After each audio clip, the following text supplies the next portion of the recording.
Peniel search TV பார்த்து கொண்டிருக்கிற உங்கள் ஒவ்வொருவரையும் அன்புடன் அழைக்கிறோம்.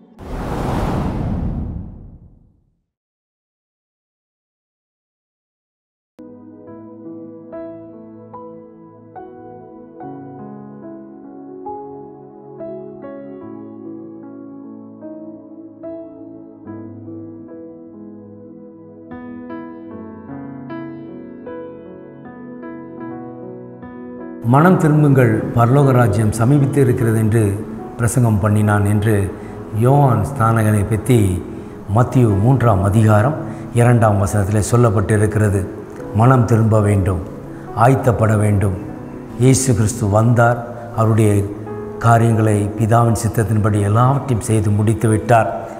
மீண்டும் வருவேன் என்று சொல்லி கடந்து போயிருக்கிறார். அவர் பாவிகளை நோக்கி வரப்போவதல்ல. முதலாவது வந்தது பாவிகளின் மனம் திரும்புவதற்காக, பாவிகளை மீட்டுக்கொள்வதற்காக, பாவத்தில் இருந்த மனிதர்கள் மனம் திரும்பி பரலோக ராஜ்யத்திற்கு ஆயத்தப்பட வேண்டும் என்பதற்காக, ஆயத்தப்படுத்துவதற்காக இயேசு கிறிஸ்து இந்த மண்ணிலே வந்தார். யோவான் ஸ்நானகன் அவருக்கு வழியை ஆயத்தப்படுத்துவதற்காக வனாந்தரத்திலே சத்தமிட்டு ஜனங்கள் மனம் திரும்புவதற்காக, பரலோக ராஜ்யம் சமீபித்து இருக்கிறது என்று அங்கே சத்தமிட்டு அவன் பிரசங்கம் பண்ணுகிறதை நாம் பார்க்க முடிகிறது. இனி அவர் 2வது முறையாய் ராஜாவாய் வரப்போகிறார். இங்கே வரும்பொழுது பாவிகள் அல்ல, பரிசுத்தவான்களை தன்னோடு அழைத்து கொண்டு போவதற்காக வருகிறார். எனவே நாம் ஆயத்தப்படுவோம் பரலோக ராஜ்யத்திற்காக. ஆமென்.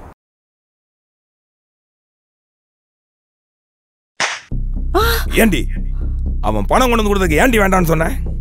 இல்லைங்க, அவர்கிட்ட பணத்தை வாங்கினீங்கன்னா லஞ்சம் வாங்குறதா அர்த்தமாயிரும். அதுதாங்க வேணான்னு சொன்னேன். எங்க உங்களை எல்லாரும் மோசமானவரு, லஞ்சம் வாங்குறவர்னு சொல்றாங்கங்க. நீங்க நேர்மையா இருக்கணும், நல்லவரா இருக்கணும்னு தாங்க ஆசைப்படுறேன். எவண்டி லஞ்சம் வாங்கல? லஞ்சம் வாங்காம இருந்தா வசதியா வாழ முடியுமா? ஒழுங்கா அடுப்படி வேலையா பாரு. அட்வைஸ் பண்ற வேலை இருக்கக்கூடாது, புரிஞ்சுதா?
சார், நீ பெரம்பலூர்ல அந்த ரவுடி ரவி தானே?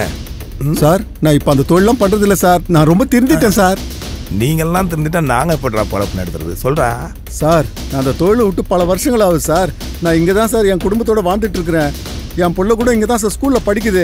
அதான் பீஸ் கட்ட போயிட்டு இருக்கிறேன் சார். என்னது பீஸ் கட்ட போறியா? ஆமா சார். இல்ல, நான் செக் பண்ணிக்கிறேன். பார்த்தா தெரியலையே, நல்லா செழிப்பா இருக்க மாதிரி தானே இருக்க. சார் விட்றா பாப்போம், அவசரப்படாதடா ப்ளீஸ் சார். சும்மா சார் விடுங்க sir. Sir sir sir sir வேணாம் சார். சார் சார் சார் சொல்றது கேளுங்க sir. Sir please sir. Sir sir sir இங்க பாரு, ஒழுங்கா ஓடி போயிரு. இல்லன்னா பணத்தை திட்டன்னு சொல்லிட்டு உள்ள தள்ளிடுவேன். சார், இந்த ஃபீஸ் கட்டலனா எக்ஸாம் எழுத விட மாட்டாங்க சார். Please sir. சார் உங்க கால் பிடிச்சு கேக்குறேன் sir. Please sir. Sir sir போ, இங்க போய் கரெக்ட் பண்ணிட்டு வா. சார் சார் சார் அப்புறம் பாத்துக்கலாம் சார். அது காசு போடா சார். சார் சார் இப்ப நான் எல்லாம் பண்ணுவேன் தெரியலையே. பொண்ணோட வாழ்க்கை ஃபீஸ் கட்டணும்.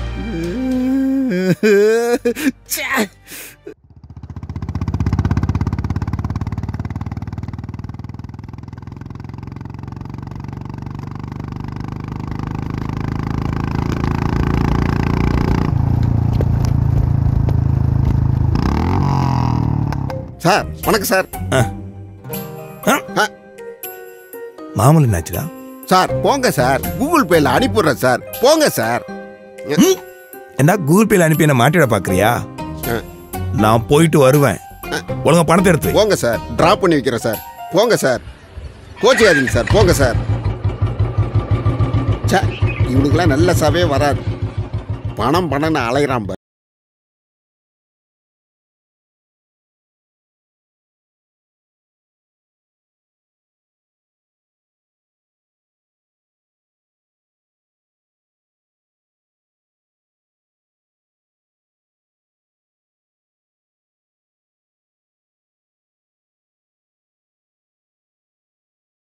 இவ்வளவு அநியாயம் பண்ணி பணம் சம்பாதிக்கிறான். மண்ணார்ல தான்டா அடி.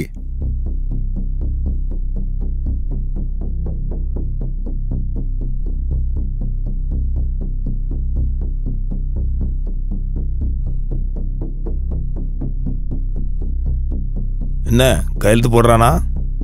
யோ இன்ஸ்பெக்டர், நீயே கலியா? என்னையா கையெழுத்து போடுறியா இல்லையா? எப்படியா 4 கோடி ரூபா சொத்தை 1 கோடி ரூபாய்க்கு எழுதி கேட்குறியா? இது உங்களுக்கே அநியாயம் இல்லையா? நான் போட மாட்டேங்கய்யா. இந்த பாரு, ஒழுங்கா பணத்தை வாங்கிட்டு கையெழுத்து போட்டு கொடுக்குற வேலையை பாரு. கையெழுத்து போட்டு கொடுக்கல, உன்னையும் குடும்பத்தையும் கஞ்சா கேஸ்ல உள்ள போட்டு தள்ளிடுவேன். அப்புறம் உன்னால எதுவும் பண்ண முடியாது. ஒழுங்கா பணத்தை வாங்கிட்டு ரிஜிஸ்டர் பண்ணி கொடுக்குற வேலையை பாரு. புரியுதா? போ. சரிண்ணே, போட்டு குத்துறேண்ணே. என்னப்பா சந்தோஷமா? சரி இன்ஸ்பெக்டர், ரொம்ப சந்தோஷம். கையெழுத்து போறேன்னு சொல்லிட்டான். ஓ இன்ஸ்பெக்டர், இந்தாப்பா உன் பங்கு.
டாக்டர், எனக்கு என்ன ஆச்சு? நான் எங்க இருக்கேன்?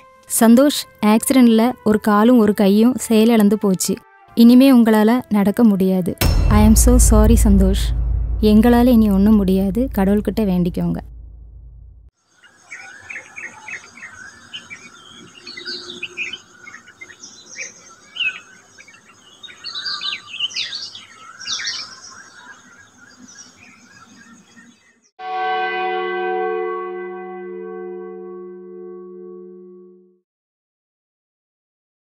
வாங்க பாஸ்டர். சந்தோஷ், சந்தோஷ், பாவத்திலிருந்து மனம் திரும்புங்க. கர்த்தர் உங்களை ஆசீர்வதிப்பார். முதல்ல இங்கிருந்து போங்க. கர்த்தர் ஆசீர்வதிச்சாரு, ஆசீர்வதிப்பாராம். கிழிச்சாரு. Get out. கர்த்தர் உங்களை நேசிப்பார். சரி, வா போலாம். ஏங்க சத்தம் போடுறீங்க? எல்லாம் உன் வேலை தானா? Bloody nonsense. பக்கத்து வீட்டு ஆண்டி தான் கர்த்தர் உங்களை ஆசீர்வதிச்சா குணமாகும்னு சொன்னாங்க. அதனால தான் சொன்னாங்க. டாக்டர் சொல்லிட்டாரு ஒன்றும் பண்ண முடியாதுன்னு. கர்த்தர் சொல்லிட்டாரா? அப்படிலாம் பேசாதீங்கங்க. உங்களுக்கு குணமாகணும்னு தானங்க வர சொன்னேன். நிறுத்திடி.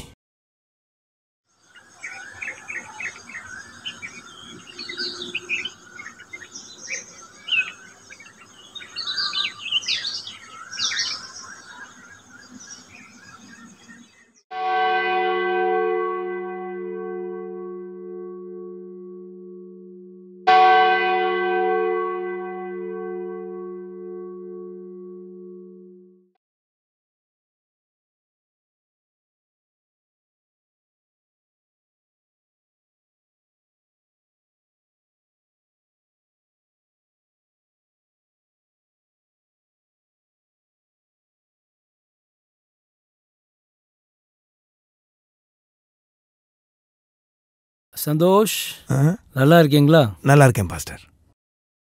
ஜெபம் பண்ணுவோமா? சரிங்க பாஸ்டர். இயேசு உங்களை விடுவிப்பார்.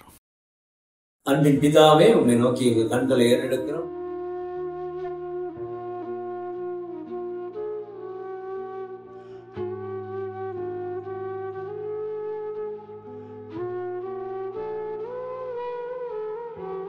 சந்தோஷ், எல்லாம் சரி பண்ணிக்கோங்க பாஸ்டர். நாங்கள் தொடர்ந்து ஜெபம் பண்ணுறோம். God bless you pastor.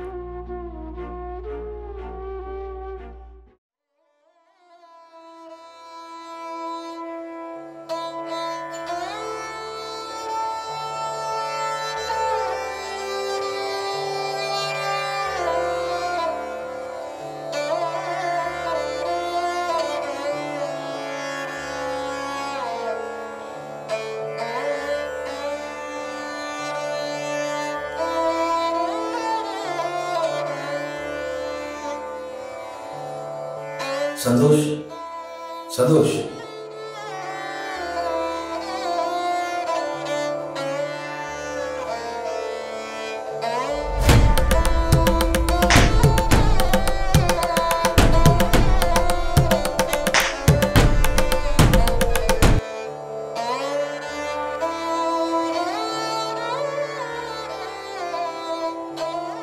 ஏம்மா பாஸ்டருக்கு ஒரு ஃபோன் பண்ணுமா?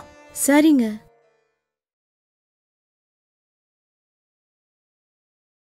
இந்தாங்க.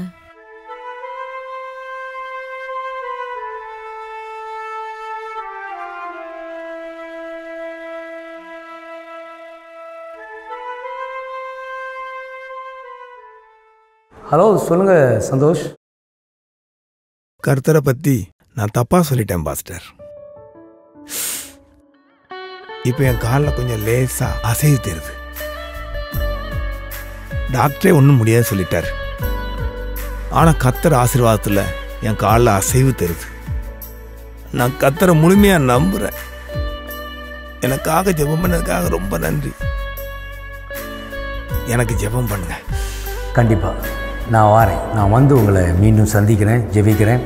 நிச்சயமாக நீங்கள் எழுந்து உங்களுடைய பணிக்கு திரும்பி போகும்படி கர்த்தர் கிருபை செய்வார். வாங்க பாஸ்டர்.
கர்த்தரும் இரட்சகமாகிய இயேசு கிறிஸ்துவின் நாமத்திலே இந்த இயேசுவின் இளைப்பாறுதல் ஊழியத்தின் சார்பாக இந்த தொலைக்காட்சி வாயிலாக உங்களை சந்திப்பதிலே மிகுந்த சந்தோஷம் அடைகிறேன். இந்த நாளிலும் கர்த்தர் நமக்கு ஏவுதலாய் கொடுத்த வேத வசனம் என்னவென்றால் ஆமோஸ் 5ஆம் அதிகாரம் 12வது வசனம். உங்கள் மீறல்கள் மிகுதி என்றும் உங்கள் பாவங்கள் பலத்ததென்றும் அறிவேன். நீதிமானை ஒடுக்கி பரிதானம் வாங்கி ஒளிமுக வாசலில் ஏழைகளின் நியாயத்தை புரட்டுகிறீர்கள் என்ற வேத வசனம்.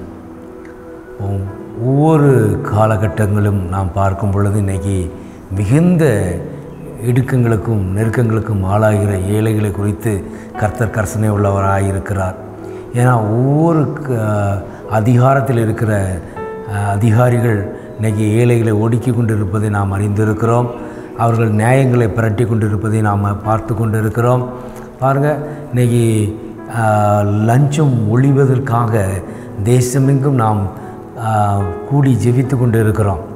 எதற்காக? எப்படியாவது தேசத்தில் இருக்கிற இந்த லஞ்சம் ஒழிந்தால்தான் தேசம் சுத்திகரிக்கப்படும், ஒரு சமாதானத்தை காண முடியும். ஏழை கஷ்டப்பட்டு சம்பாதிக்கிற அந்த பணத்தை தன் வீட்டுக்கு கூட கொண்டு போக முடியாத அளவுக்கு இன்றைக்கி அதிகாரத்தில் இருக்கிறவர்கள் அவருடைய கையின் பிரயாசங்களை பறித்து கொண்டு போகி கொண்டு இருக்கிறத நம்ம கண்கூட பார்த்து கொண்டு இருக்கிறோம். அதனால் இந்த நாளிலும் கூட இந்த ஒரு சிறிய இந்த குறு நாடகத்தின் வழியாய் கர்த்தர் ஒரு மனிதனை அவனுடைய அதிகாரத்திலிருந்து எப்படி பிடுங்கி போட்டு, தேவனுடைய அதிகாரம் எவ்வளவு பெரிய வல்லமை உள்ளது, ஒரு மனிதனை உடைத்து தன் பக்கமாய் மாற்ற அவர் வல்லமை உள்ளவராய் இருக்கிறார். கர்த்தர் அந்த சாபத்தை நீக்குவதற்காக மனிதர்களை தேடிக்கொண்டிருக்கிறார். மனிதர் ஒருவன்தான் அந்த ஆத்மா ரட்சிக்கப்படும் பொழுது பரலோக ராஜ்யம் முழுவதும் சந்தோஷிப்பிக்கிறது என்று வேதம் சொல்லுகிறபடி ஒவ்வொரு ஆத்மாக்களை குறித்து கர்த்தர் கர்சனை உள்ளவராயிருக்கிறார். அதனால தான் ஒரு ஆத்மா கெட்டுப்போது அவருக்கு சித்தமே இல்லை. ஒருவனுடைய சாவை விரும்புகிற தேவன் அல்ல. ஆயினும் அவர் அடித்து காயங்களை கெட்டி காயங்களை குணமாக்கி தன் பக்கமாய் மனம் திரும்ப செய்கிற தேவன். அதை குறித்து தான் இந்த சிறு குறு நாடகமாக பதிவு செய்து இதை நாங்கள் வெளியிடுகிறோம். இது நிமித்தமாய் அநேக ஜனங்கள் மனம் திரும்ப வேண்டும், அதிகாரத்தில் உள்ளவர்கள் மனம் திரும்ப வேண்டும். அதிகாரத்தில் இருக்கிறது பண்ணால நியாயங்களை புரட்டி ஏழைகளை கண்ணீர் கஷ்டப்படுத்துகிற அந்த எண்ணங்கள் மாற வேண்டும் என்பதற்காக ஒரு சிறிய குறு நாடகமாக இது பதிவு செய்யப்பட்டிருக்கிறது. இதை பார்க்கிற உங்களையும் கர்த்தர் தொடுவாராக. இது நிமித்தமாய் கர்த்தர் உங்களை ஆசீர்வதிப்பாராக. ஆமென்.